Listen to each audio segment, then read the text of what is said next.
Hi friends and family, I hope this message finds you well. This is an update, but not the update you're expecting with regards to Ministry in the Mountains and our workshops that have been going exceedingly well, that has blessed our church and myself. That update will be coming soon. This is more of an emergency call to prayer.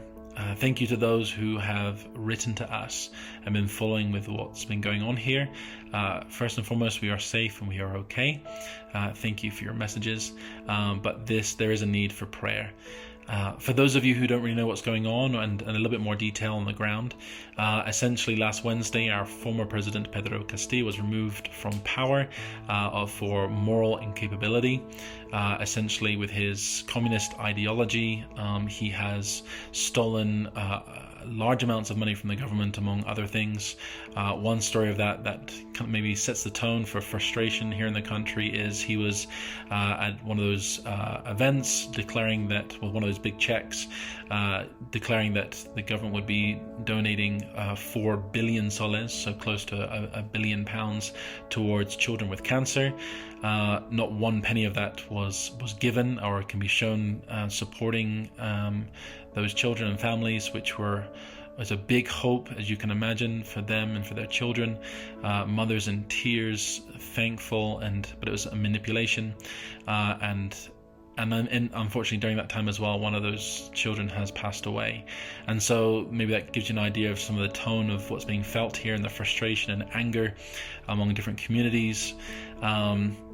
And even that, on last Wednesday, the former president tried to temporarily close Congress and change the constitution, which they feared from the beginning anyway, but because he knew he was looking to be voted out, he tried to make a move, and Congress called an emergency session and within hours removed him from power and sworn in our new first female president, Dina Boluarte.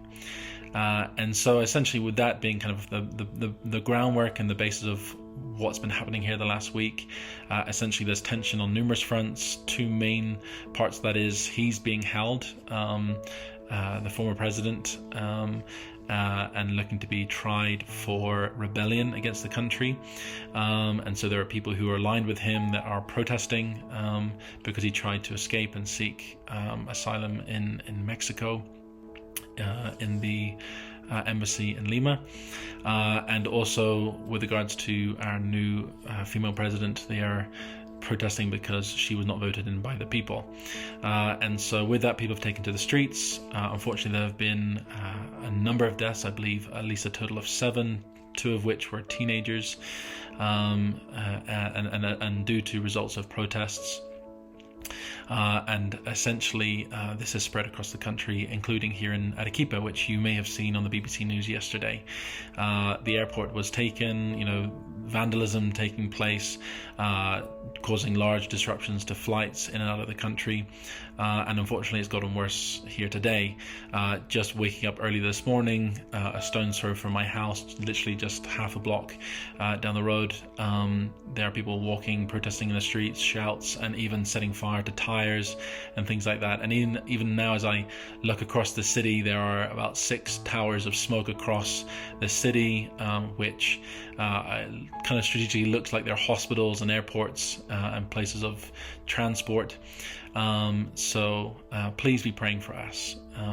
The main way that you can be praying, of course, is for this to end and for peace. One of the things that have been is being attempted to bring peace to is elections. So although when Dina Boluarte was sworn in last Wednesday, she declared that she would seek to finish the 5-year term of Pedro Castillo, but has in turn declared on Monday that she will bring that vote forward instead of April 2026 to April 2024. So of course there's still people who are not happy with that and are still protesting. The sense is that things are going to get worse before they get better. I heard today someone, quote that it's been said that it's going to get a lot more uglier. And today, just driving around the city, it's myself personally, there is the sense that it's going to get worse before it gets better. We are trying our best to love and support the families in the churches, and very aware of those who are on their own. We have people in hospitals right now who need caring of, children who have been taken care of even right now in my home. We're taking care of one of the daughters of a mother who's in a hospital right now. And just asking for your prayers. Pray for peace. Pray for the salvation of our leaders. Pray for these protests to come to a good resolve, and for peace in this country. Pray for the safety of its people too. Essentially, the people who are protesting under really confusing pretenses, but please pray for them, and pray that this will come to an end very quickly. Thank you so much for those of you who are lifting us up in prayer and praying for our ministries.